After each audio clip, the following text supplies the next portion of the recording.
Hi, and welcome to this video. Today I'm going to give you a tour of my Excel 70-20-10 budget template. This is a 12-month template, which means you're going to have all 12 months in one worksheet. As you can see, there is a lot in here, but you only really need to fill in a few cells. And then everything else is automated. I'm going to walk you through how you fill the template step by step and what all the automations do. But first I'm just going to talk about a general idea of how it works so you can keep it in mind. So basically you set up your template in the Settings tab. And then you create a budgeting plan for your income, expenses, savings and investments for the full 12 months. Here is where you will register and fill in how much income you expect, how much budget you will spend, and the savings goal you want to achieve. The summary table here are going to automatically fill in with your totals. And then each month, whenever you actually receive money or whenever you spend money, you're going to register those transactions in this Transactions tab. Everything in all this one transaction table. And that's all you need to edit. Everything else is automated. The dashboard is completely read-only, except for the period selection option and category selection in this graph. This sheet, it's going to gather information from all 12 months, and then just pull it together in here, and show you graphs and all of your financial information. The annual view dashboard also completely read-only, except for category selection in this graph. This sheet also going to gather information from all 12 months, and then just pull it together in here, and show you graphs for your better visualizations. Now I'm going to walk you through an example of how you fill this out step by step. Let's get into it. The very first thing you're going to do is you're going to set the year in which you want your template to begin. And then you want to set a month. You don't have to start in January if you prefer. You can start in any month that you like, any month that you got the template. Maybe in the middle of the year, it's completely up to you. As you can see here, all the rest of the 11 month will update accordingly. For now I'm going to start in January 2024. And then you choose the currency you will use. There are several choices: USD, pounds, yen, and euro. Or if you just want to use accounting format without any currency sign, you choose the no symbol button. Or if you need other currency, you can contact me on Etsy. Pick any currency symbol. For now I'm going to use $sign. For the initial balance, if you have an amount of money to add at the start of the budgeting period, you can fill it in here. This initial balance will be automatically added to the monthly transaction sheet where you first start filling in the transactions. But if you want to start with zero balance, just leave it like that. Next I'm going to explain to you about the Shift Late Income function. The Shift Late Income feature allows you to solve a problem that you may have encountered when tracking your budget, and that is late monthly income. Because for most people it is a fact that they receive their paycheck or earnings at the end of the month.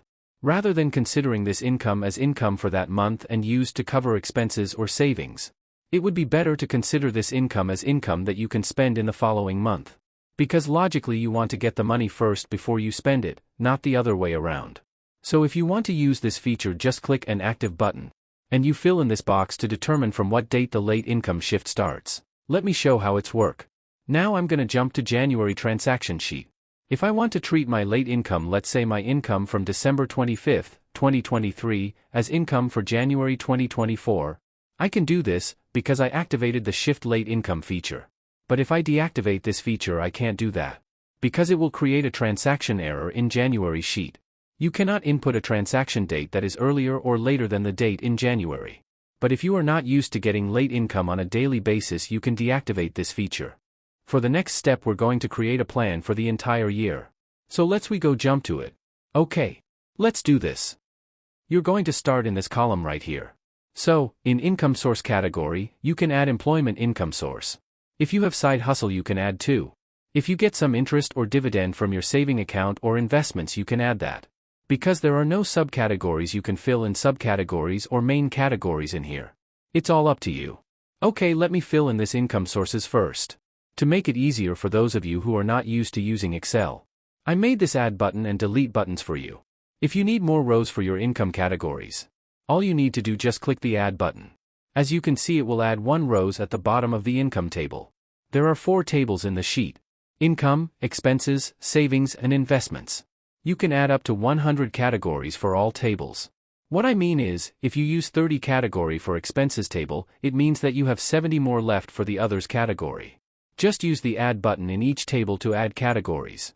And for the delete button, if you clicked, it's going to delete the last rows in the income table.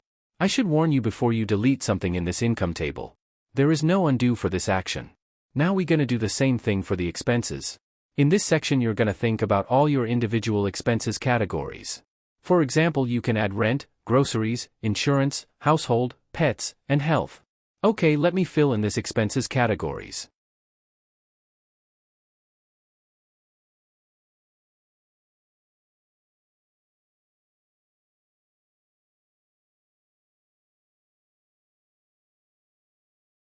Next we will fill in the savings category.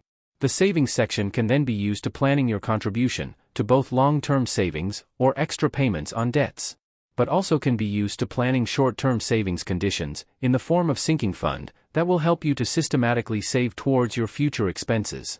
Or you can add sinking fund down payment in this section. Let's move to the last section here, and that is investment section.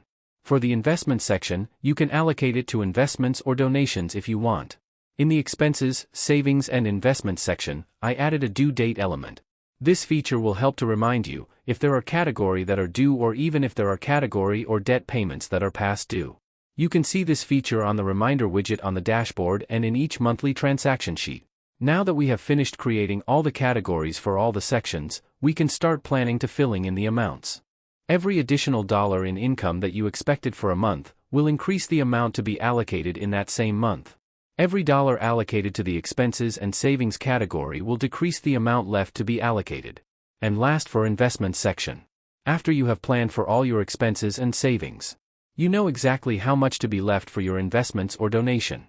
The goal should be to plan the contribution base on your investments or donation priorities, until the amount left to be allocated is exactly zero. Which means now you have planned for every single dollar of your disposable income. And now your budget plan for that month is completed. But in real life not every month is the same. And for many categories planning the exact same amount for each month is not realistic. This template does not force you to create one starting budget plan that has to be used for every month, but instead allow you to create a realistic multi-period budget plan on one single worksheet in basically no time. Let me show you how you can expand this budget plan for the whole year. In case all income position will stay the same on each month, then planning the remaining month is done in a second using the autocomplete handle. But if you have a little bit more variety in your monthly income, you can planning as you like in this template. So for example, you know that will be a level shift for your salary throughout promotion. Just fill in the amount, maybe start from April. Then you have income category that you expect to stay the same level each month. Just use the autocomplete handle to fill in. Just put the mouse pointer over the bottom right-hand corner of the cell until it's a black plus sign. Click and hold the left mouse button, and drag the plus sign over the cells you want to fill. And third income you know will be different every single month. All of this can be portrayed in your budget plan. For the expenses you can plan regular expenses ahead just as easy.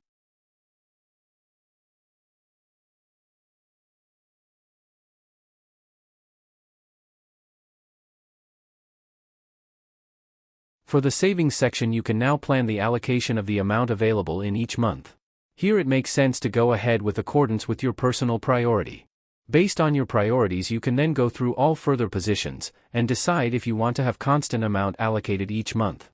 If you want to increase position once more money available for savings, or even start allocation to new category, once you have additional free resources to do so. Since the planned budget for this position goes to zero after that, you will have more capital available for more savings category. What crucial in the end is that for each month you have a plan for every available dollar from your income stream, so that the amount left to be allocated is exactly zero, and the dark blue check mark at the top is visible. When we jump to the monthly transaction sheet, all the defined categories and planned budget amount are instantly available. On the left side you see the sort of breakdown categories that dynamically grows and shrink as you add or remove categories on budget planning sheet. As you can see in the top right corner of the monthly transaction sheet there is a reminder widget. Because you have determined the due date for expenses, savings, and investments category, the information is now available too. If today is January 15th, 2024, there is 3 reminder for this week. And in the notification section there are 2 categories that are past due. You can click here to see what categories are past due. And if we move to the dashboard sheet, you can also see the same reminder widget as the one in the monthly transaction sheet. Okay, after you have finished making a budget plan, what you need to do now is record all your income and spending in the monthly transaction sheet. For a new entry you simply need to enter the date. Select the type as either income, expenses, savings, or investments. And based on which type you have selected, all the previously defined categories of that type will become selectable in that category drop-down. Finally, you can enter the amount as an absolute number. And enter the details information if you prefer. And then you have payment method. You need to add your own element for payment method in Settings tabs. You can add anything you want, so I'm gonna add some here.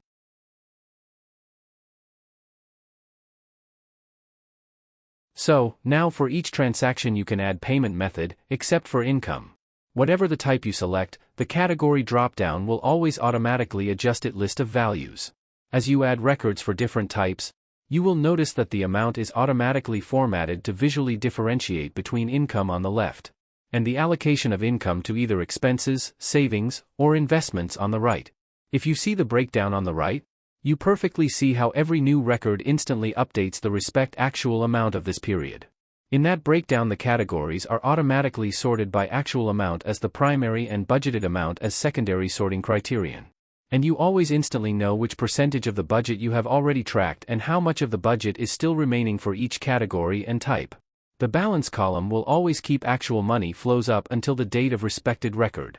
A positive or negative amount in that tracking amount balance should be reflected in the main bank account for which your money flows from income, expenses, savings, and investments. These balances are calculated in a way that is completely robust against any sorting or filtering in the table. That means you can easily add a new record that chronologically should be placed right before the existing record. The balance of this new record and all later records is still calculated correctly. We can then bring this record to chronologically correct position by sorting the date column from oldest to newest. Now, after completing the monthly transaction for January, I will explain everything. If you get an error like this, it's because you haven't assigned a category to the record you created. This error will also be visible in the annual view sheet. But after you fix it, it will definitely disappear and all calculations will return to normal. Next, you can see that the latest tracking balance in the table is the same as the available balance at the top of this sheet, as well as the total income is the same as that recorded in the breakdown table. Now I will explain about the rollover function. Basically, the rollover function is included. So, you can use it as rollover budget, or you take the money that what is left from previous month. Or you can use it as zero base budget and only budget from this month. To make your budgeting more accurate, I suggested using this rollover function. To activate it, you just have to check this box. If we look at February tabs, the balance from the previous month will automatically be calculated in the following month. This will also be visible in the annual view sheet in the annual total table. As you can see, the numbers appear. And here you can also see that available balance is equal to actual amount left. For the illustration in this annual view dashboard, I will use a complete template with 12 months of data to provide a better visualization for you. Because this is a 12-month template in one worksheet, it will definitely be easier for you if you get a summary for 12 months like the one in this annual view. Okay, let's start. At the top of this section you can see your latest tracking balance, total income, total spending.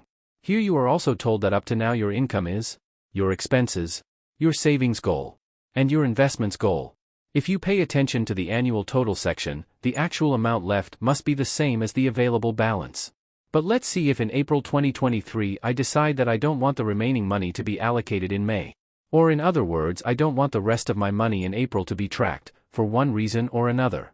Let's jump first to the monthly sheet in April and I uncheck the rollover option. We go back to the annual view dashboard and see what happens. You can see the actual amount left is not equal to available balance. But here it also tells you that there are $2,600 that are not allocated to the next month.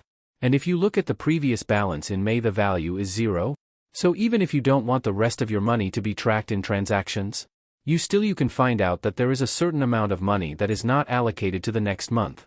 I hope this helps explain why available balance is not equal to actual amount left. In this annual total section you can also see the months with the highest and also the lowest amount. If you want to see the summary of January in more detail, you can click on the name of the month, then you will be directed to the summary section in this sheet. From here you can click back to top to go back. And from this summary section you can also click go to transaction. And you will be directed to the monthly transaction sheet for January. We return again to the annual view sheet. Next you will see the annual breakdown section.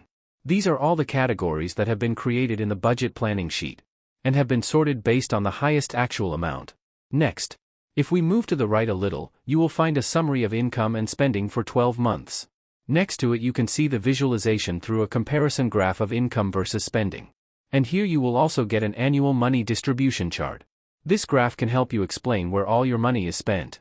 If we scroll down a bit, you can see the actual versus budget chart for all types.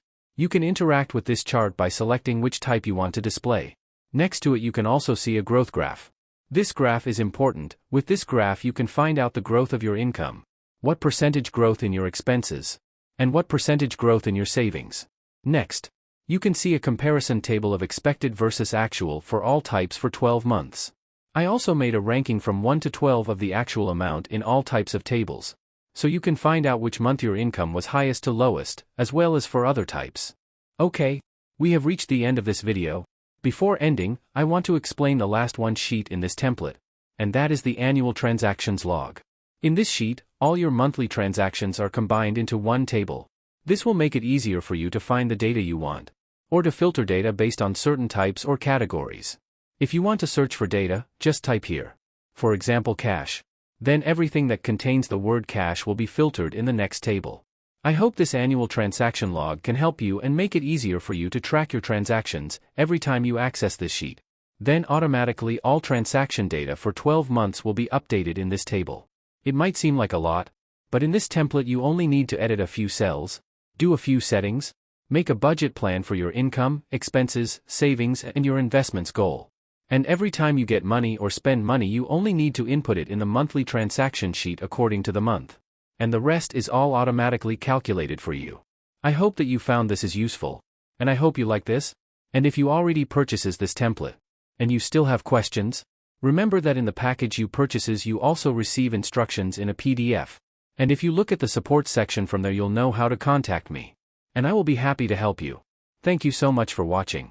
See you in my next video.